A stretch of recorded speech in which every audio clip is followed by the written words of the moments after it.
अनवरपुर गांव में बबीता अपनी दो बेटी शर्मिली और सुमन के साथ एक छोटे से घर में रहती थी।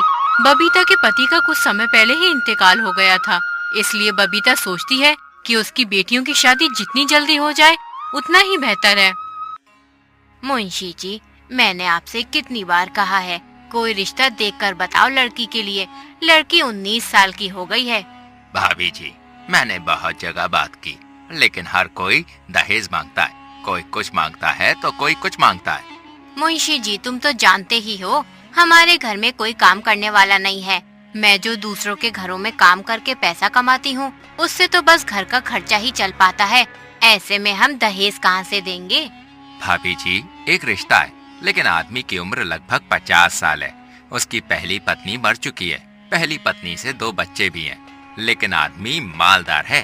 तुम्हारी बेटी को कोई परेशानी नहीं होगी। लेकिन मुंशी जी, उम्र बहुत ज्यादा है, लोग देखेंगे तो क्या कहेंगे? लोगों का काम तो कहना ही है। अगर अच्छे घर में करोगी तो दहेज देना ही पड़ेगा। आजकल कोई भी आदमी बगैर दहेज के शादी नहीं करता है, और तुम्हारे पास तो खुद के खर्चे के लिए भी पैसे नहीं है। ऐसे में दहेज कहाँ से दोगी? तुम सही कह रहे हो मुंशी जी, हमारे पास तो फूटी कौड़ी भी नहीं है। तुम बात करके लड़की की शादी करवा दो। कुछ ही दिनों में शर्मिली का विवाह हो गया। जिस आदमी से विवाह हुआ था उसका नाम था अशोक। अशोक एक सरकारी कर्मचारी था। अशोक के 2 लड़के थे, आकाश और सुमित, और एक विधवा बहन भी थी जो घर की मालकिन थी। उनका नाम रूपाली था। आकाश, अपनी माँ के लिए बाजार से कुछ ठंडी चीजें ले आ, गर्मी बहुत हो रही है। उतने में ही अशोक आ जाता है। उसके हाथ में कुछ सामान था। अशोक शर्मिली को खुश रखने के लिए कोई न कोई तोहफे रोज लाया करता, लेकिन शर्मिली को ना जाने क्यों अशोक के पास बैठना और हंसने बोलने में भी संकोच होता था। इसका कारण ये था कि अब तक ऐसा ही एक आदमी उसका पिता था, जिसके सामने सिर झुकाकर देह चुरा कर निकलती थी। अब उनकी अवस्था का एक आदमी उसका पति था। वो उसे प्रेम की वस्तु नहीं, सम्मान की वस्तु समझती थी। उनसे भागती फिरती थी। अशोक के सामने आते हुए शर्माती थी। अरे भाग्यवान, तुम मुझे देखकर ऐसे भागती हो जैसे मैं कोई खौफनाक जानवर हूँ। अरे मैं तुम्हारा पति हूँ। अगर तुम ऐसे ही शर्माती रही तो घर कैसे चलेगा? तुम अब इस घर की मालकिन हो, जो मन में आए वो करो। अशोक अपनी बहन रूपाली को बुलाता है और उससे घर की चाबी लेकर शर्मिली को घर की खजांची बना देता है। रूपाली, अब से तुम कुछ भी काम नहीं करोगी। जिस भी चीज की जरूरत हो शर्मिली को बोल दिया करो। और शर्मिली, तुम रूपाली का ध्यान रखना। बेचारी सारा दिन परेशान सी रहती है। घर में जिस चीज की भी उसे जरूरत हो उससे मंगा लिया करो। मैं हर महीने की तनख्वाह तुम्हें दे दिया करूंगा, क्योंकि घर के सारे खर्चे अब तुम्हें ही उठाने हैं। अशोक पूरे महीने की कमाई शर्मिली को दे देता है। उनका ख्याल था कि शर्मिली इन रुपयों को देखकर फूली नहीं समाएगी। उधर अशोक की बहन रूपाली मोहल्ले की औरतों से शर्मिली की खूब चुगली करती है। अरे जब से आई है मालकिन बनी बैठी है, एक एक पैसे का हिसाब लिखती है। मैं कभी अपनी जरूरत के लिए थोड़े बहुत पैसे मांग लेती हूँ तो टालम टोल करती रहती है, फिर कहीं 3-4 बार कहने पे ही पैसे देती है। बहन, तेरे भाई को भी क्या बुढ़ापे में इस जवान लड़की से शादी करने की पड़ी थी?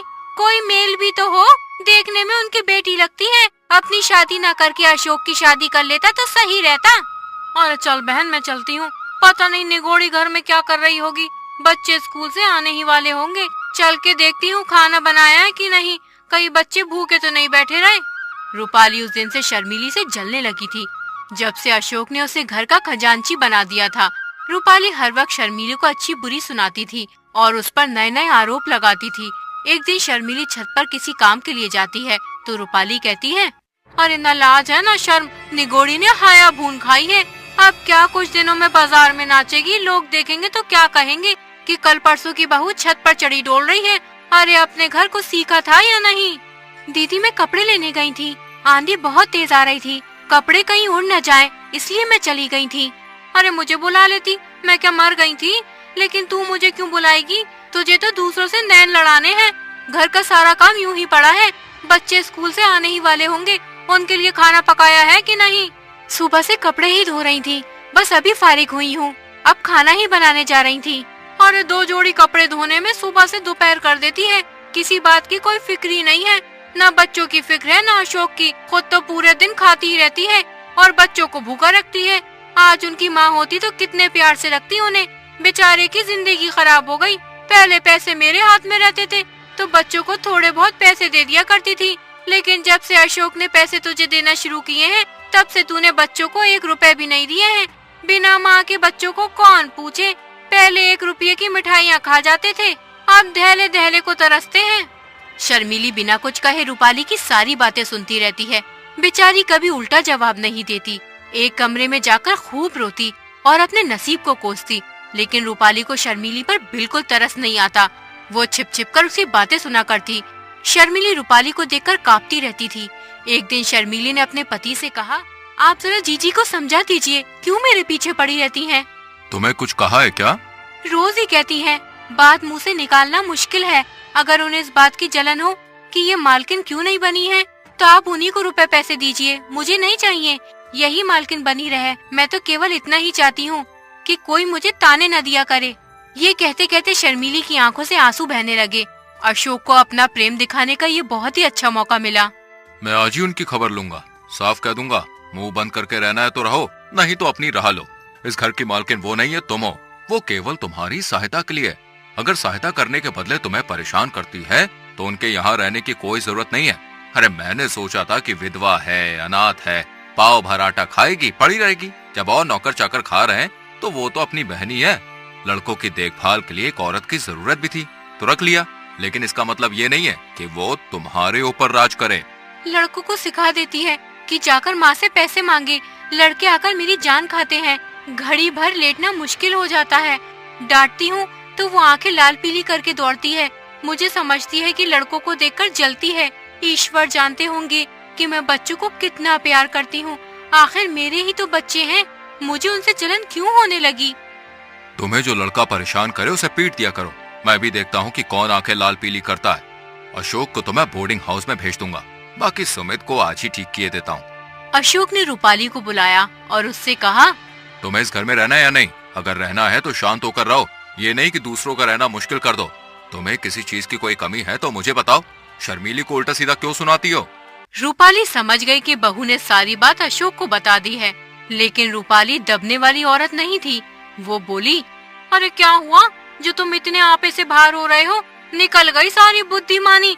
कल की लौंडिया चोटी पकड़कर नचाने लगी, कुछ पूछना न ताछना। बस उसने तार खींचा और तुम काट के सिपाही की तरह तलवार निकाल कर खड़े हो गए। तुम हमेशा शर्मिली को परेशान करती रहती हो, उसमें कमियां निकालती रहती हो, बात बात पर ताने देती हो। अगर कुछ सीख देनी है तो उसे प्यार से मीठे शब्दों में देनी चाहिए।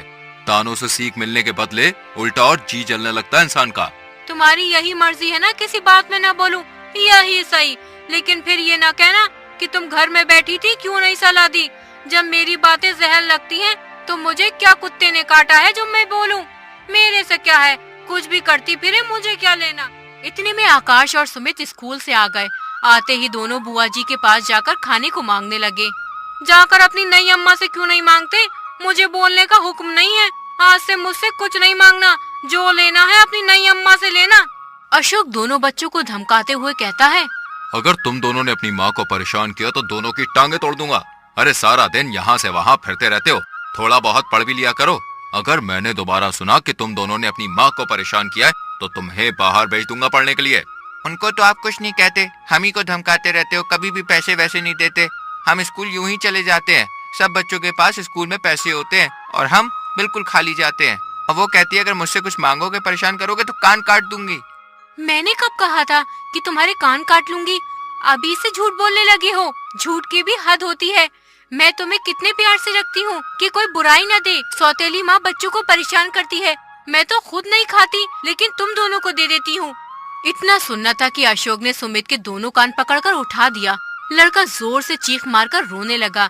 रूपाली ने दौड़कर बच्चों को आकाश के हाथ से छुड़ा लिया और बोली, अरे बस रहने भी दो, बच्चे को क्या मार डालोगे? हाय हाय हाय, कान लाल हो गया। सच कहा है, नई बीवी पाकर आदमी अंधा हो जाता है। अभी से ये हाल है तो आगे इस घर का खुदा ही मालिक है। शर्मिली से बच्चे के कान का दर्द देखा न गया। वो छुड़ाने को दौड़ी थी, लेकिन रूपाली पहले ही पहुंच गई थी। पहले आग लगा दी, अब बुझाने दौड़ी हो। जब अपने लड़के होंगे तब आंखें खुलेंगी। पराई औलाद का दर्द क्या जानो। मुझसे इन बच्चों का दर्द देखा नहीं जाता, वरना इस घर से कब की चली जाती। खड़े तो हैं, पूछ लो ना, मैंने क्या आग लगा दी? मैंने इतना ही कहा था कि लड़के मुझसे पैसे बार बार मांगते हैं। इसके सिवाय जो मेरे मुंह से निकला हो तो मेरी आंखें फूट जाएं। मैं खुद इन दोनों की शरारत देखता हूँ, अंधा थोड़ी ना हूँ मैं। अरे दोनों जिद्दी और मुंह जोर हो गए। आकाश को तो मैं आज ही हॉस्टल में भेज देता हूँ। प्रिंसिपल से मेरी बात हो गई है। इसका सारा सामान पैक कर दो। अरे अब तक तुम्हें इनकी कोई शरारत न सूझी थी, आज आंखें क्यों इतनी तेजी से खुल गईं? बच्चा हॉस्टल में अकेला कैसे रहेगा? अगर इसकी माँ होती तो ऐसा कभी ना होने देती। तुम्ही ने इन्हें बिगाड़ के रखा है। ना मैं तुम्हें घर की मालकिन बनाता, ना ये बिगड़ते। अरे मैं तो ही विष की गांठ हूँ, मेरे ही कारण तुम्हारा घर चौपट हो रहा है। लो मैं जाती हूँ, तुम्हारे लड़के हैं, मारो चाहे काटो, ना बोलूंगी। ये कहकर रूपाली वहाँ से चली जाती है। शर्मीली बच्चे को रोता देखकर परेशान हो उठी। वो सुमित को अपने कमरे में लाकर उसे चुप कराने लगी, लेकिन बालक और जोर जोर से रोने लगा। अशोक को लगा अब शर्मीली मुझसे खूब हंसी मजाक किया करेगी, लेकिन उसकी ये आशा पूरी नहीं हुई। पहले तो शर्मीली कभी कभी उनसे हंस बोला भी करती थी, लेकिन अब बच्चों के ही लालन पालन में व्यस्त रहने लगी।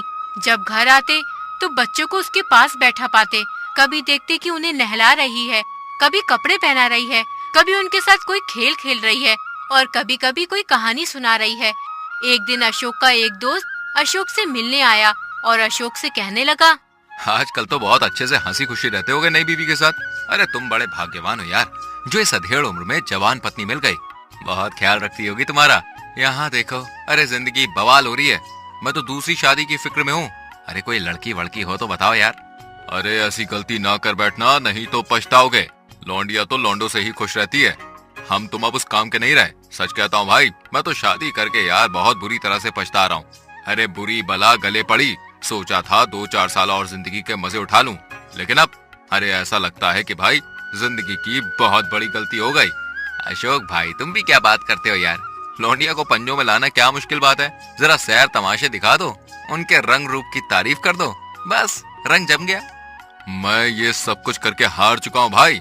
अच्छा तो मेरी एक सलाह मानो, जरा अपनी सूरत बनवा लो। अरे आजकल यहाँ एक बिजली के डॉक्टर आए हुए हैं जो बुढ़ापे के सारे निशान मिटा देते हैं। अरे क्या मजाल कि चेहरे पर एक झुर्रियां या सर का बाल पका रह जाए। ना जाने भाई क्या जादू कर देते हैं। अरे भाई मैं तो कह रहा हूँ आदमी का होलिया ही बदल देते हैं। क्या? ये तो बहुत अच्छी बात है। लेकिन फीस क्या लेते हैं भाई? अरे फीस तो यार मुझे पता नहीं, शायद 500 रुपए लेते होंगे। ऐसे काम के लिए इससे कम तो भाई होगा नहीं।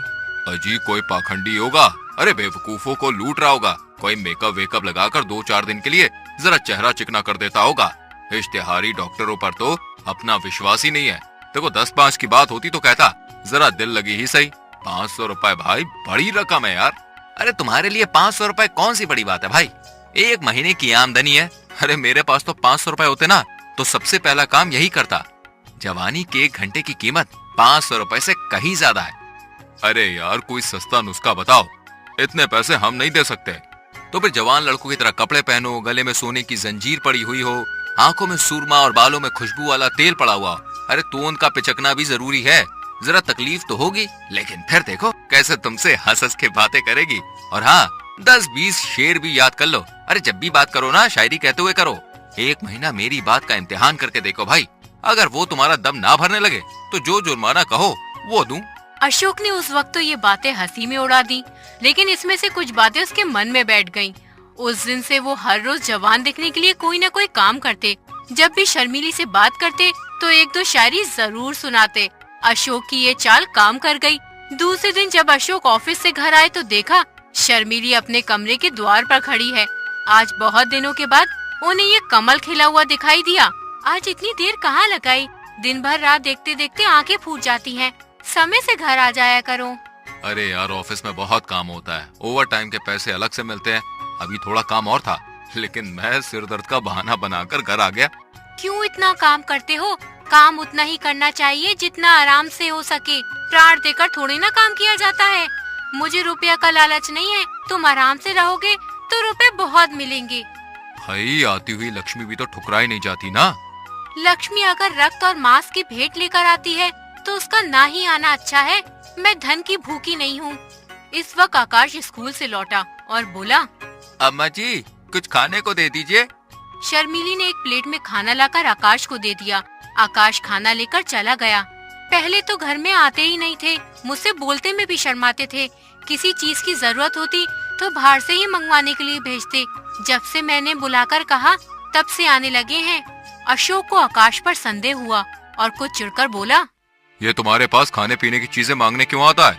इसे यहाँ आने मत दिया करो, दीदी के हाथ भिजवा दिया करो। शर्मिली ने ये बात प्रशंसा पाने के लिए लोभ में कही थी। वो ये दिखाना चाहती थी कि मैं तुम्हारे लड़कों को कितना चाहती हूँ। ये कोई बनावटी प्रेम न था, उसे लड़कों से सचमुच प्यार था। लेकिन शर्मिली का ये वार उल्टा पड़ गया। अशोक आकाश पर शक करने लगा। वो उसे शर्मिली से दूर रखना चाहता था। इसलिए अशोक ने कहा, देखो, मैं चाहता हूँ कि कल से तुम स्कूल में ही रहा करो। मैं मास्टर जी से कहकर तुम्हारा इंतजाम करवा दूंगा। मुझे वहाँ रहने में कोई आपत्ति नहीं है, जब से कहिए मैं चला जाऊंगा। आकाश उदास होकर अपनी बुआ के पास जाकर बोला, बापूजी ने मुझे कल से स्कूल में रहने को कहा है। कह रहे थे कि तू यहाँ आवाराओं की तरह इधर उधर फिरता रहता है, स्कूल में रहेगा तो आवारागर्दी से बचूंगा मैं। आकाश एक होनहार लड़का था। ये बात अशोक भी जानता था, लेकिन उसे शर्मिली से दूर रखना चाहता था, इसलिए उसे स्कूल भेज रहा था। फिर रूपाली बोली, यह तुम्हारी नई अम्मा का करा धरा है, उसी ने कहा होगा। नहीं बुआ जी, मुझे उन पर कोई शक नहीं है। वो बेचारी भूल से भी कभी कुछ नहीं कहती।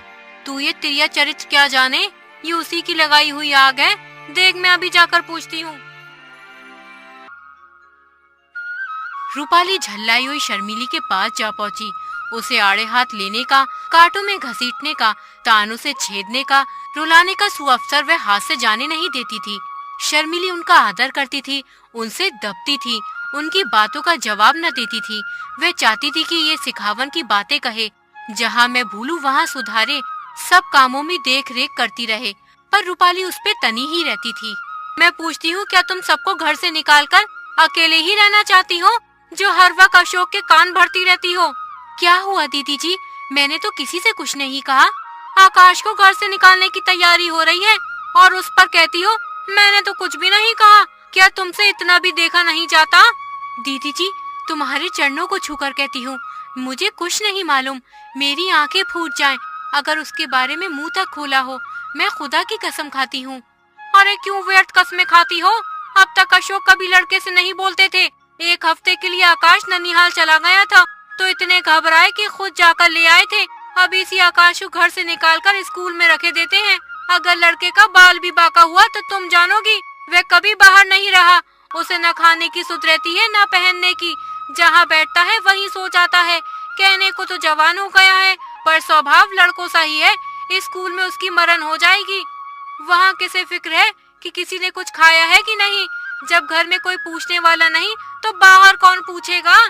अशोक जब ऑफिस से लौटा तो शर्मिली ने तुरंत आकाश के बारे में कहा, तुम आकाश को स्कूल में छोड़ने की कह रहे थे। मैं आजकल थोड़ी अंग्रेजी पढ़ती थी, उसके चले जाने पर उसके पढ़ने का हरज ना होगा। अशोक को अब तक ये बात ना मालूम थी कि शर्मिली आकाश से अंग्रेजी पढ़ती है। शर्मिली सोच रही थी कि अगर थोड़ी बहुत अंग्रेजी बोलनी आ गई तो अशोक से बात करके उन्हें चकित कर दूंगी। लेकिन ये बात सुनकर अशोक की छाती पर सांप लौट गया। वो तेवर बदलकर बोले, वो कब से पढ़ा रहा तुम्हें? मुझसे तो तुमने कभी नहीं कही ये बात। शर्मिली ने अशोक का ये रूप कभी नहीं देखा था। वो डरकर बोली, उनके पढ़ने में तो इससे कोई हरज नहीं होता। मैं उसी वक्त उनसे पढ़ती हूँ जब उन्हें फुर्सत रहती है। ये बात सुनकर अशोक माथे पर हाथ रखकर चिंता में मग्न हो गया। उसने जितना समझा था बात उससे कहीं अधिक बढ़ गई थी। अशोक को अपने ऊपर गुस्सा आया कि मैंने पहले ही क्यों ना इस लौंडे को बाहर रखने का प्रबंध किया। आजकल जो ये महारानी इतनी खुश दिखाई देती है, इसका रहस्य अब समझ आया। पहले कभी कमरा इतना सजा धजा ना रहता था। अशोक अगले ही दिन आकाश को हॉस्टल छोड़ आता है। हॉस्टल में जाने के बाद आकाश अपनी पहली माँ को याद करके बहुत रोता है।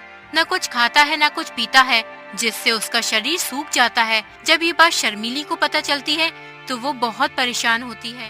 सुमित, तुम स्कूल जाकर आकाश को बुला लाओ, कहीं वो बीमार ना हो जाए। वहाँ कोई देखभाल करने वाला भी नहीं है।